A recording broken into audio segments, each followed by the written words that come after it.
Hello everyone. क्या आप सभी क्लास 12 में हैं? तो आप सभी का तहे दिल से स्वागत है आपके और हमारे परिवार तैयारी टू एक्स पर। तो अब जो समय आ चुका है, हमें किसी न किसी गाइड, किसी न किसी बुक को फॉलो करने का।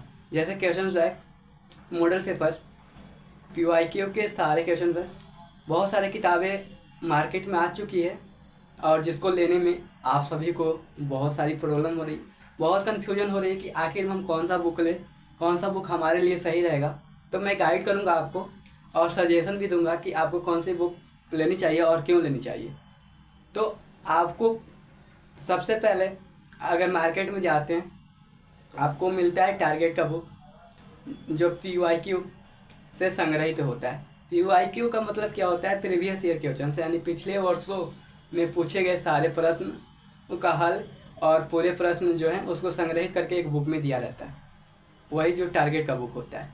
और एक आता है मॉडल पेपर, जिसमें आपको जिस तरीके से आपके बोर्ड एग्जाम में पेपर बनाए जाते हैं उसके आधार पे वो 5 मॉडल पेपर आपको बनाए गए, यानी वही सवाल जिस तरीके से आपका मतलब सब्जेक्टिव आता है 5-10 आता है, जिसमें 5 बनानी है, सब्जेक्टिव आती है, और पूरे 100 ऑब्जेक्टिव आते हैं जिन्हें 50 बनानी है। यानी पूरे पेपर आपको एक डुप्लीकेट पेपर बना के तैयार किया जाता है, जिसे मॉडल पेपर कहा जाता है।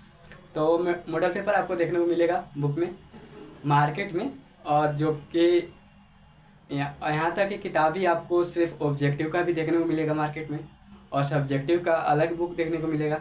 तो मैं गाइड आपको करूँगा कि आपको ना ही ऑब्जेक्टिव का बुक लेनी है अभी, ना ही सब्जेक्टिव का बुक लेनी है, ना ही PYQ का बुक लेनी है, और ना ही टारगेट का कोई पब्लिकेशन, कोई बुक नहीं लेनी है।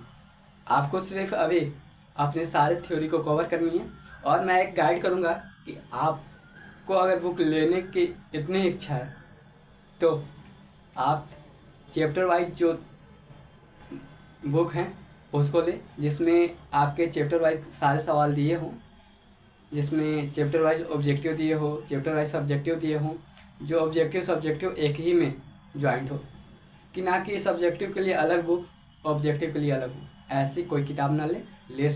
तो वो आपको कौन से बुक में मिलेगा? तो वो आपको एक ब्रिलियंट का बुक आता है, जिसमें चैप्टर वाइज आपको ऑब्जेक्टिव, सब्जेक्टिव और आपके पूरे बुक का सारांश भी उसी में दिया रहता है, और माइंड मैप भी बनाया रहता है। अगर आपने पूरा थ्योरी को भी कवर नहीं किया है तो सिर्फ उसके सारांश जो दिए रहते हैं, मेन पॉइंट दिए रहते हैं, उससे आप उसको कवर कर सकते हैं। तो वही आपके लिए बेस्ट बुक है। तो आप सभी को मेरी बताई गई बुक कैसी लगी कमेंट में ज़रूर बताइएगा। अगर ये छोट भाई तोहरा के तनिको से हेल्प कैले होगी तो एगो लाइक कर दिया और चैनल के सब्सक्राइब कर दिया हमारे भाई, तोहरे पे आधारित भाई। अगर एक तो सब्सक्राइब कर लेना तो हमके खूब मोटिवेशन मिले और अगला वीडियो बनावे के जोश जागी। तो सब्सक्राइब करके जाइए हमारे भाई। धन्यवाद।